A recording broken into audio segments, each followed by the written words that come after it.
सही है।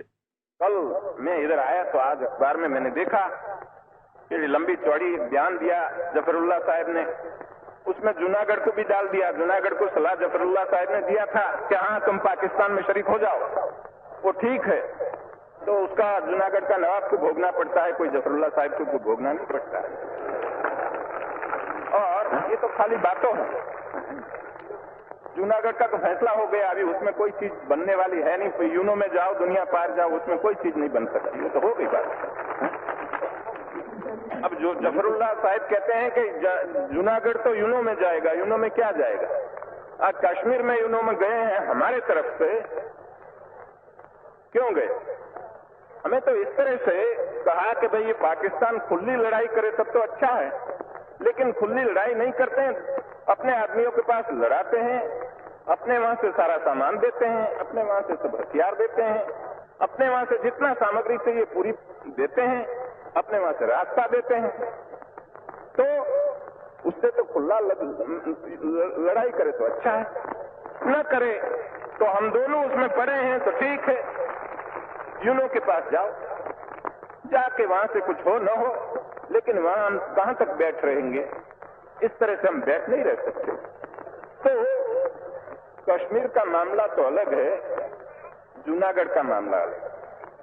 जूनागढ़ यूनो के पास जा नहीं सकता, क्योंकि जूनागढ़ कहते हैं कि आपने भी रास्ता दिया था। हमने किसको रास्ता दिया था? हमने किसी को रास्ता दिया नहीं। वो जो जूनागढ़ के लोग थे, उन लोग अपने रास्ते से जाते थे, वही रास्ते गए, उसमें हमने किसी ने रास्ता दिया नहीं, और हमने न कोई चीज उसको दिया, कोई न साथ दिया। और जूनागढ़ में एक मक्खी भी मारनी नहीं पड़ी, किसी के ऊपर कोई हथियार चलाना ही नहीं पड़ा, फिर क्या रहा?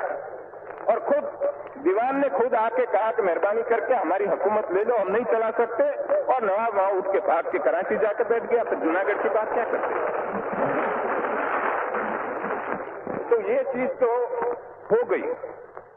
हाँ, हमने एक फैसला किया कि भाई ये रियासतों में हमें एक काम करना चाहिए, कबूल करना चाहिए कि जैसा रियासत के लोग चाहे ऐसा करें। तो जैसे लोगों का लोकमत हो, इस प्रकार करना चाहिए। तो लोकमत जैसा हैदराबाद में हो, कश्मीर में हो, हर जगह पर हो लोकमत, इस प्रकार का करो। हमें कोई फैसला करने में इतराज नहीं है। लेकिन यदि कश्मीर में जो चलता है इस तरह से चलता रहे तो फिर लोकमत करने की क्या जरूरत? हम लड़ाई करके कश्मीर को ले ले तो फिर लोकमत की जगह कहाँ रही? तो हम तो कहते हैं कि आज भी प्लेबिसाइट से करो, लोकमत लेके करो, लेकिन हमारे पास आकर हमारा सिपाही मरते रहे, हमारा पैसा खर्च करना पड़े, और हमारे गांव के गांव जलाए जाए, और वहां हिंदू और सिखों को तबाह किया जाए, तो फिर आखिर लोकमत का रहा? फिर तो आखिर हम बंदूक से ही लेना हो तो लेंगे, और क्या करेंगे? दूसरी तरह से नहीं हो सकता है। तो नहीं,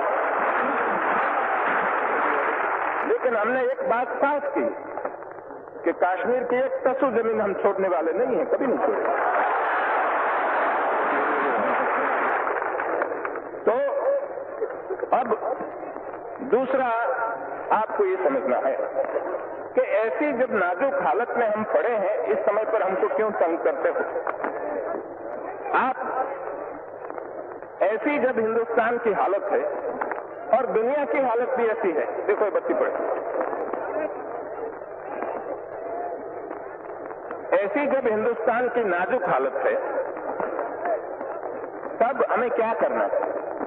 इस नाजुक हालत में हमें हमारी सरकार, हमारी हुकूमत है, उसको ठीक नहीं करेंगे और उसको साथ नहीं देंगे तो हमको नुकसान होगा। इसलिए आज जिस जगह पर प्रांतों में हमारी हुकूमत बैठी है, उसको साथ देना चाहिए। तो मैं, इतने लाखों आदमी आप जमा हुए हैं कलकत्ता में, तो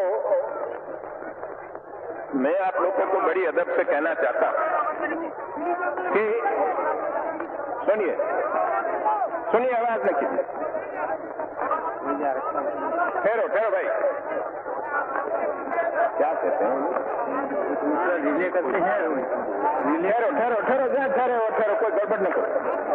तो आप लोग हिंदुस्तान की ऐसी नाजुक हालत में इतने लाखों आदमी कलकत्ता में जमा हो गए हैं, तो आपको एक हमारा मैसेज ले जाना चाहिए और सबको पहुंचाना चाहिए कि आज हमारी बहुत नाजुक हालत है। उस हालत में हमें न कोई हड़ताल करनी चाहिए, न कोई तूफान करने का कोई मौका पैदा करना चाहिए, सबको मिलजुल के काम करना चाहिए।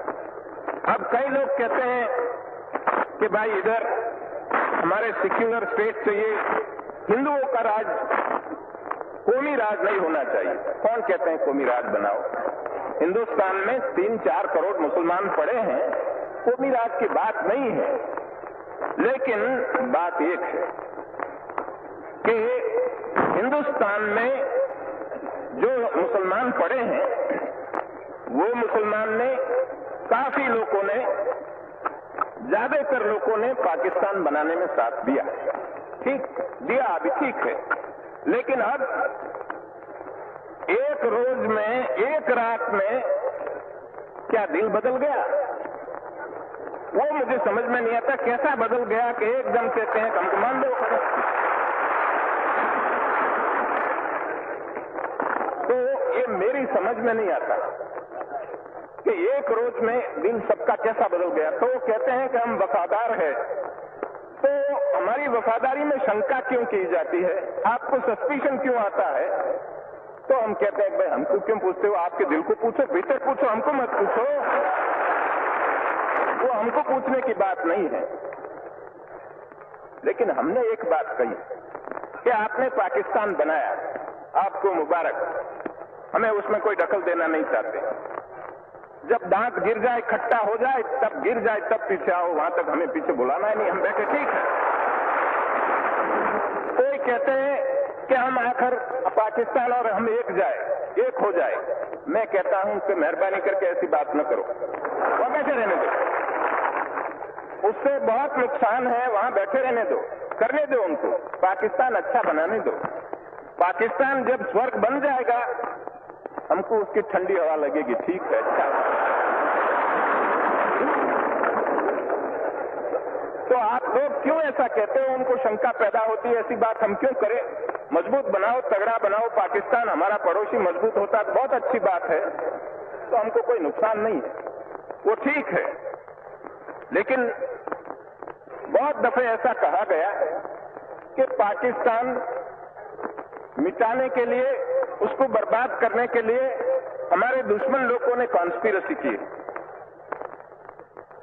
मैं पाकिस्तान के लीडरों को बार बार कहना चाहता हूं कि पाकिस्तान का कोई भी दुश्मन हो और कोई भी कॉन्स्पिरेसी हो तो पाकिस्तान में पड़ी है, बाहर कोई नहीं है, वहां भीतर पड़ी है। जितने दुश्मन है वहां इधर कोई नहीं है। हम उनका कोई बुरा नहीं चाहते हैं। क्यों हम बुरा चाहें?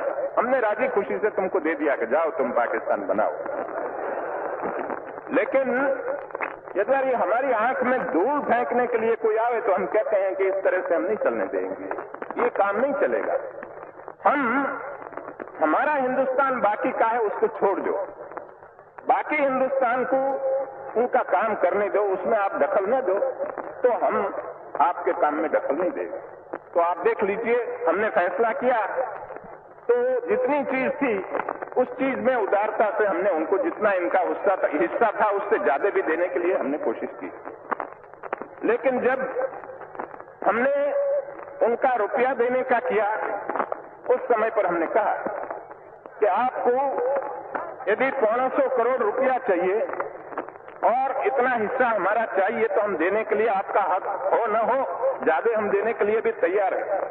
लेकिन मैंने लिख के दिया था कि यदि ये रुपये से गोली चलानी हो कश्मीर में तो हम इस तरह से रुपया नहीं देंगे। हाँ, तुम्हारे में ताकत हो ले जाओ, ठीक है, लेकिन हम खुशी से रुपया तो तब देंगे कि जब ये फैसला सब हो जाए तो आपका रुपया है, हम उसमें कोई दखल नहीं देंगे। हमने आपके साथ मिलके एक फैसला किया तो एक कंसेंट डिक्री है, ये तो कोर्ट में जाना न पड़े, लेकिन आपस में बैठ के हमने फैसला कर दिया। तो तुम्हारी डिक्री कब बजेगी? जब ये हुक्मनामा तो तब बजेगा कि जब हमारा फैसला हो जाए, तो कश्मीर का फैसला हो जाए, उस रोज पैसा ले जाओ तुम्हारा। इस तरह से हम जब कहते हैं तो कि हमारा पैसा नहीं देते हैं और वो कुछ अपने जो फैसला किया उसमें से पलट जाना चाहते हैं। हमें कोई पलटने की हमारी नीयत नहीं है। होती तो हम करते क्यों? जाओ कोर्ट में करो। हमने इस तरह से काम नहीं किया। तो हम बार बार इन लोगों को सुनाना चाहते हैं कि तुम्हारे साथ हमारी कोई बुराई नहीं, न बुराई करना चाहते हैं तुम्हारे साथ, हमें कोई झगड़ा नहीं करना चाहते, लेकिन आप मेहरबानी करके हमको पड़े रहने दीजिए, हमारा काम करने दीजिए।